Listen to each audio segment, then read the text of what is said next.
Om Namo Buddhaya. Sarva-saṁskārā anityāḥ, sarva-saṁskārā duḥkhāḥ, sarvadharmā anātmānaḥ, śāntaṁ nirvāṇam. Sarva-saṁskārā anityāḥ, sarva-saṁskārā duḥkhāḥ, sarvadharmā anātmānaḥ, śāntaṁ nirvāṇam. Sarva-saṁskārā anityāḥ, sarva-saṁskārā duḥkhāḥ, sarvadharmā anātmānaḥ, śāntam nirvāṇam. These four brief sentences are sometimes called the four seals of a Buddhist view. What this means is that in order for a view of reality to qualify as Buddhist, it should accept these four seals. Sometimes just the first three are listed, sometimes four of them. And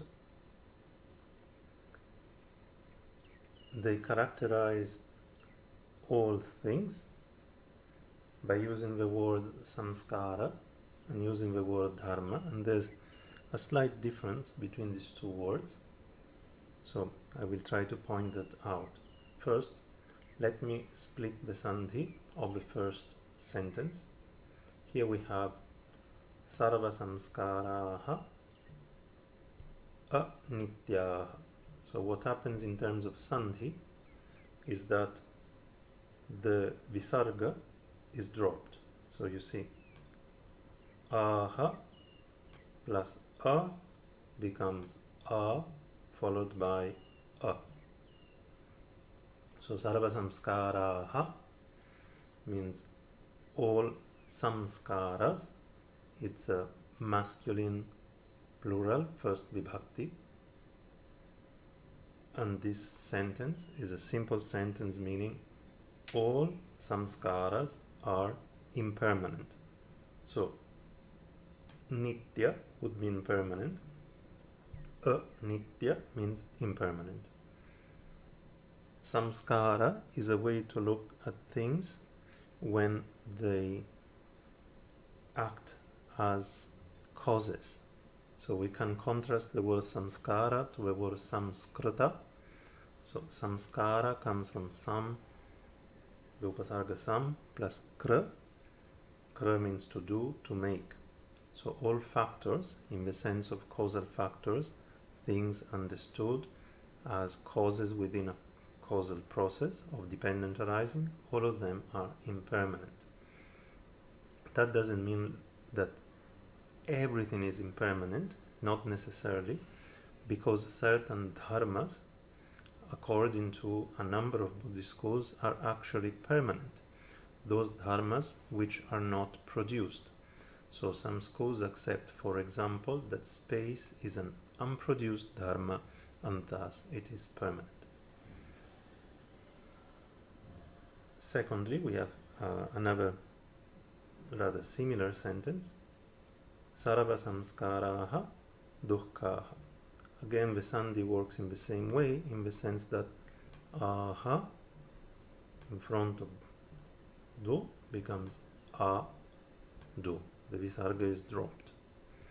And the structure of the sentence is the same.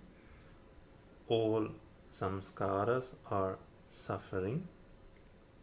This, of course, refers to the three types of suffering, namely the suffering of suffering, dukkha dukkata, the suffering of transformation, viparinama dukkata, and the suffering of samskaras themselves, samskara dukkata.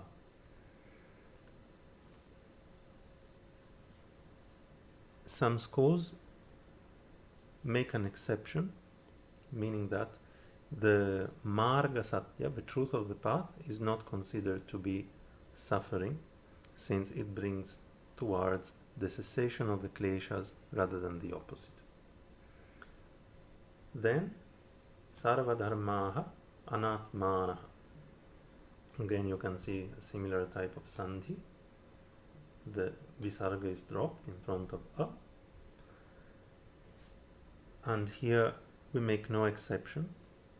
All dharmas, dharma is understood here as an entity, and it can be explained as swalakshana dharanāt dharma, because something has, so from dhr, to bear, to have, its own characteristic, swalakshana, it is called dharma.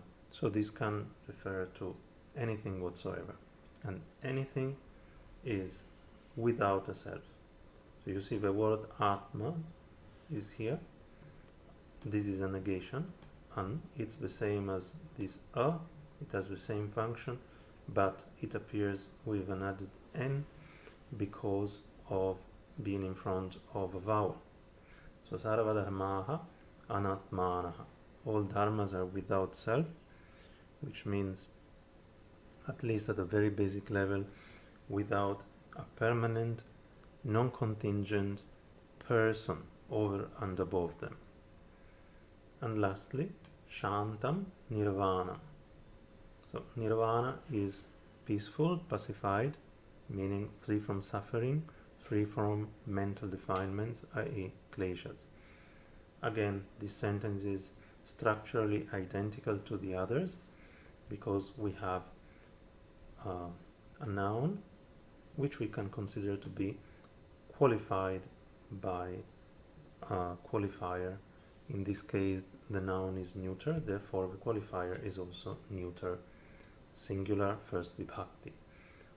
None of these sentences has an explicit verb. If we want, we can add bhavanti, bhavanti, bhavanti, and bhavati. But of course, in Sanskrit, when these relationships of qualifier and qualified are very clear and easy to understand, we don't necessarily provide a verb. So the acceptance of these 4 key points is the basis to recognize a certain philosophical view as being Buddhist, and of course it is also the basis to develop what is called naishkramya, the wish to go out of samsara. Because if we relate to these statements, we see that everything belonging to samsara is suffering, and nirvāna is peace, is free from this suffering. It's freedom itself from this suffering. I will chant it once more. Sarva-saṁskārā anityāḥ, sarva-saṁskārā duḥkhāḥ, sarvadharmā anātmānaḥ, śāntaṁ nirvāṇam.